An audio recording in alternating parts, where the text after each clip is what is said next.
দেখো বন্ধুরা, আজকে নতুন একটা রেসিপি নিয়ে চলে এসেছি। সমস্ত কিছু কাটাকাটি করে নিয়েছি এখানে। আর এখানে মাংসগুলো ছোট ছোট করে কুচিয়ে নিয়েছি। এক এক করে সব মশলা দিয়ে দেব। আর আজকে মাংসটায় করছি যে চিকেন চিল্লি। এখানে দিয়েছি ডিম একটা ফাটিয়ে, আর গুঁড়ো লঙ্কা, নুন, আদা রসুন বাটা, আর জিরে গুঁড়ো, ধনে গুঁড়ো, আর এখানে দিয়েছি কর্নফ্লাওয়ার দিয়ে সব কিছু ম্যারিনেট করে রেখেছি মাখিয়ে। এবার কড়াইটা ঢেলে দিয়েছি। এবার তেলটাও গরম হয়ে গেছে। একে একে সমস্তগুলো মাংসগুলো দিয়ে দিচ্ছি পকোড়া ভাজার জন্য।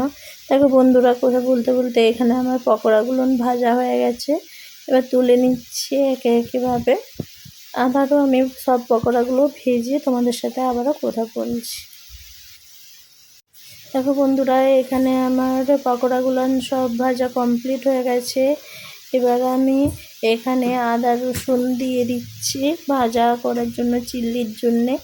আর হালকা একটু লঙ্কা গুঁড়ো দিয়ে দিয়েছি, ক্যাপসিকাম, পেঁয়াজ দিয়ে দিচ্ছি। একটু ভাজা ভাজা হয়ে গেলে ওখানে এবার কাঁচা লঙ্কাও দিয়ে দিচ্ছি কুচানো। এবার সস দিয়ে দিচ্ছি হালকা করে। সস দিয়ে তারপরে একটু চিলি সস দেবো। দেওয়ার পর সয়া সসও দিয়ে দিচ্ছি।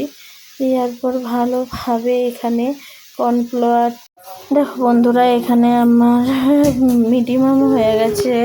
এখানে মাংসগুলোও দিয়ে দিচ্ছি, চিল্লিগুলো। এখানে দেখো বন্ধুরা, কথা বলতে বলতে আমার চিকেন চিল্লি রেডি হয়ে গেছে। তোমাদেরকে আমার রেসিপিটা